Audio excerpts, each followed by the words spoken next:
High volume eating and high volume foods. What in the world does that mean? Okay, so my name's Arryell, and I'm going to be talking to you guys right now about high volume foods and having a high volume diet, or finding your high volume foods, your favorite high volume foods. So before I kind of get into that, I want to just explain to you that this term is kind of floating around social media. You've probably read about it, you've probably heard about it, but a lot of times we don't always truly understand what exactly that means, or what exactly high volume foods mean. So I'm here today to talk to you guys about that, but also this video goes in great collaboration with the list that I created of my favorite high volume foods.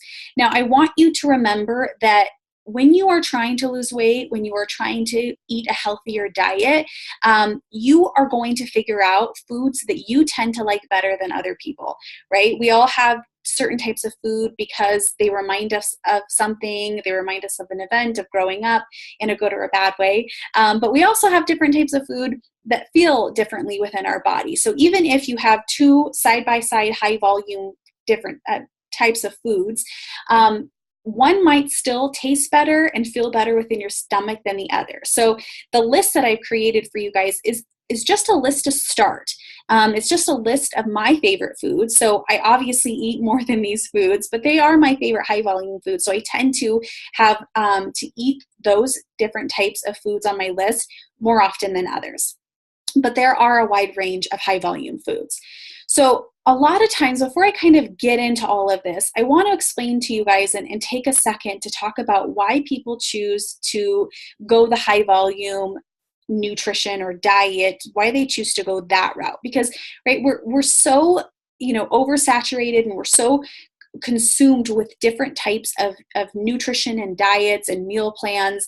And a lot of times that follows trends and different things that are happening, right? We always want that quick fix. We all want that, shiny new thing that's happening that people are talking about, whether that's, a keto diet and intermittent fasting, to paleo, to vegan, to Atkins, to Mediterranean, to starving, to eating every couple of hours or every hour, to eating once or twice a day. So there's so many different things, and we can be so consumed with these different types of things. But I want to tell you that it doesn't matter what new fad is coming out. If this is not going to work for your life long term, if you don't see this and you can't figure out a way for this to be incorporated into your daily nutrition and your daily diet that you're going to be eating, the way that you eat long term, for the rest of your life, then it's probably something that you can only, and would probably be recommended to only be used for a short period of time for a very particular reason.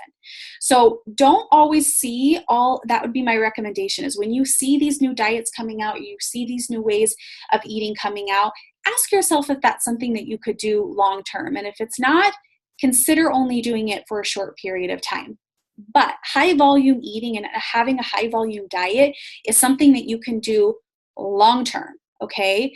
And a lot of people use this high volume eating and this lifestyle, something that I've done for almost 10 years now, because it works and because it helps me feel satisfied without feeling so deprived.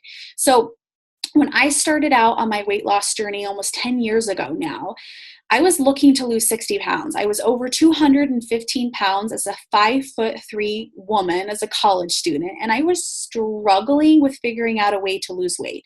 I had looked at all of those shiny objects that were off in the corner and all those fad diets that were coming out, and I was faced with this, like, I just want to lose this weight quick, and I just want to get it out of my way and move on with my life. When the reality is I needed to figure out a system. Enter the high volume eating diet. I needed to find a system that was going to be sustainable for me and help me incorporate a way of eating that I truly enjoyed. So that's what high volume eating has done for me. And this is why I created this list for you guys, is so that you can start and you can figure out, okay, what is going to feel good within my body?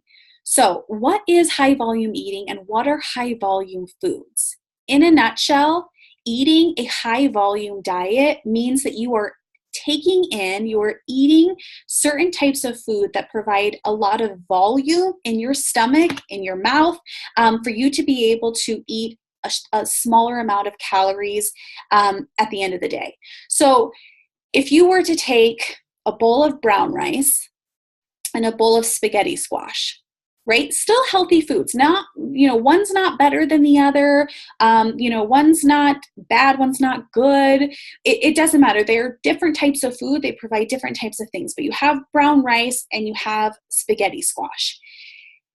Now, they still have a ton of nutrients and fiber, but brown rice, you are going to have to, in order to eat the same amount, like in terms of like a cup of brown rice is going to be a lot more calories than a cup of spaghetti squash. Okay. So the water density, the nutrition density, all of that is important to consider. And that's what high volume eating is acknowledging the fact that brown rice is not worse. It's not the bad choice in comparison to spaghetti squash.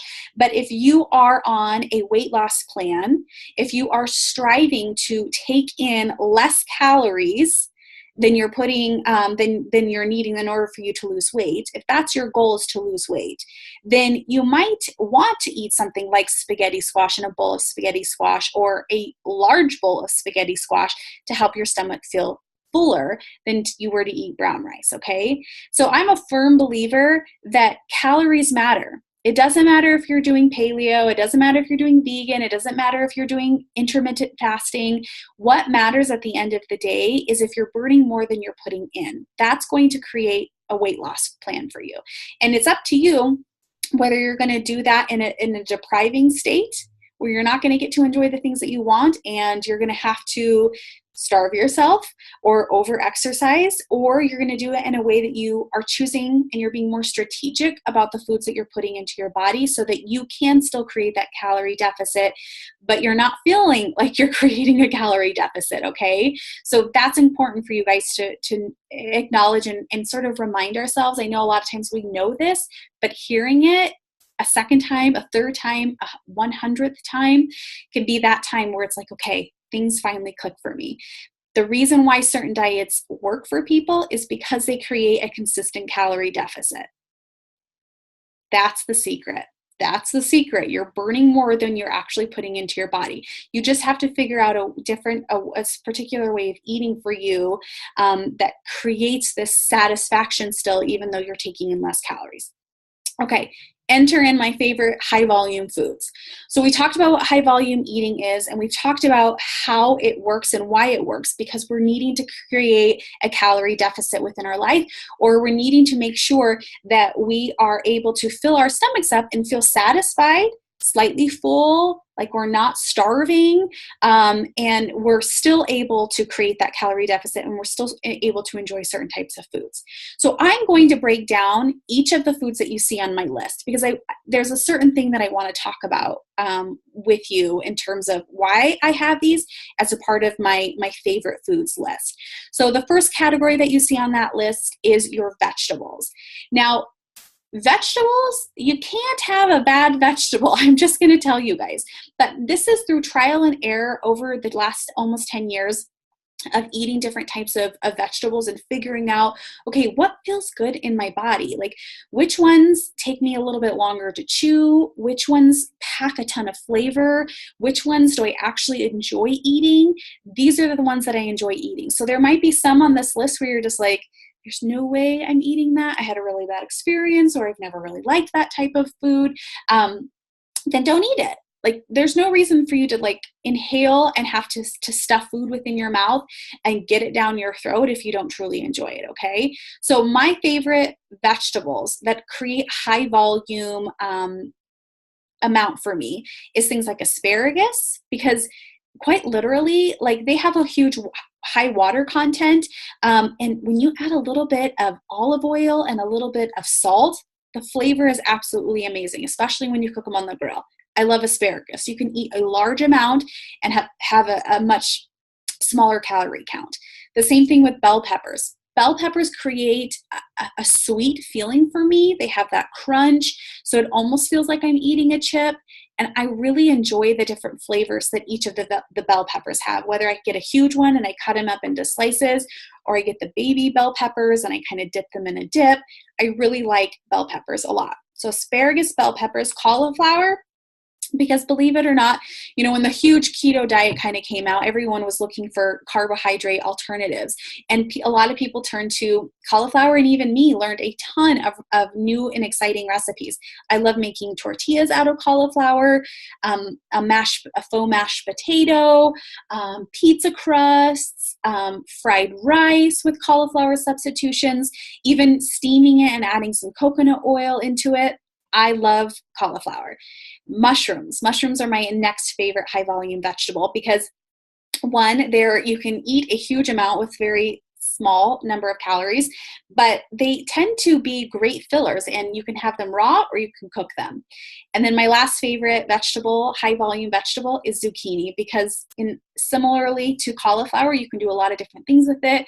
Create noodles with them, put them in your oatmeal, put it in, a cake batter, put it in a pancake batter, put it in all different types of things. And because it's so high in water density, that it tastes good, or you can't even taste it at all. So I love those different types of vegetables.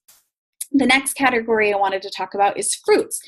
I love berries. You can have a ton of blueberries for much less calories than if you were to eat an apple. Like for me, eating blueberries and having that repetition of picking up a small blueberry or a strawberry or a raspberry is so much different for me because of that repetition of going from the plate or from the bowl to my mouth, is much different than a hearty apple. That's just me. I kind of prefer that.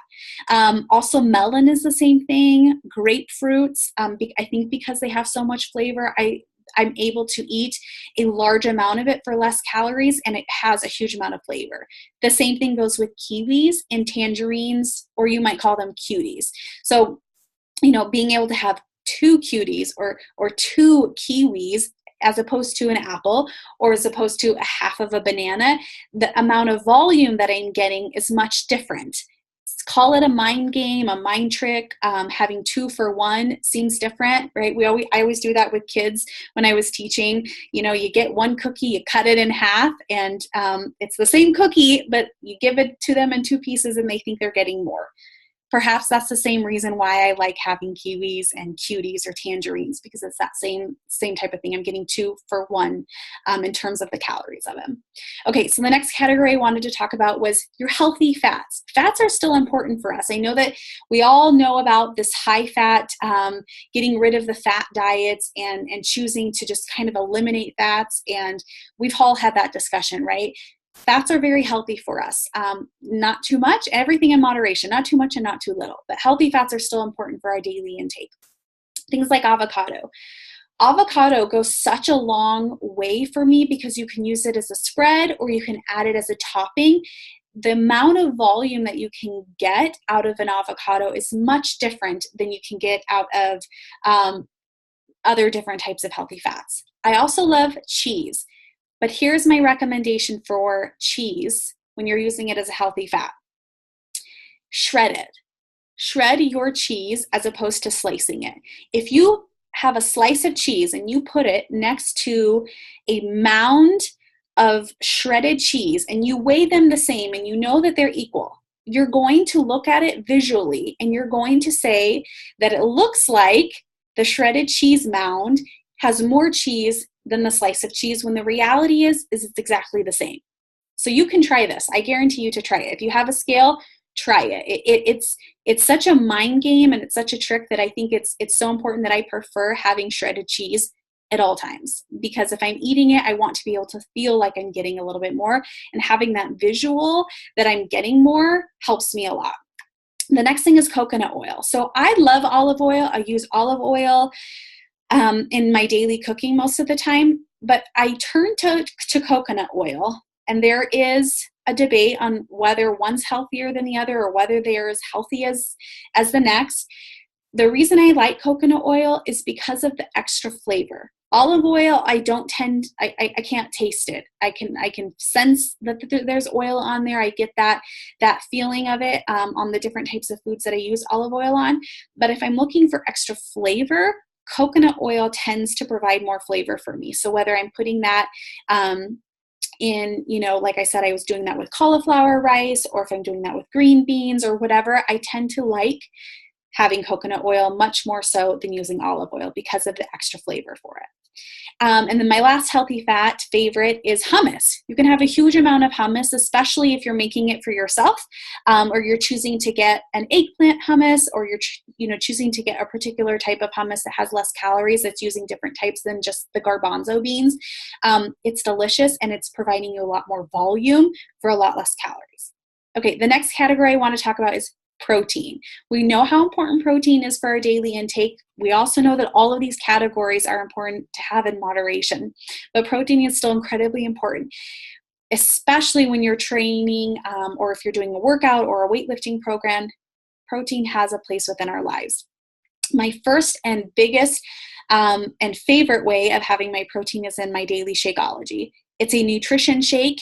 I can build it up and bulk it up by adding more water or ice cubes and blending it together. And it always feels like a treat because it feels like I'm having a Wendy's frosty chocolate milkshake. Like when I make it, the consistency is exactly like a Wendy's frosty milkshake. And I feel like I'm having a treat when I'm adding just a ton of nutrition to my daily intake. And so the volume is huge for me. So that's why I like that being my favorite one. But ground turkey.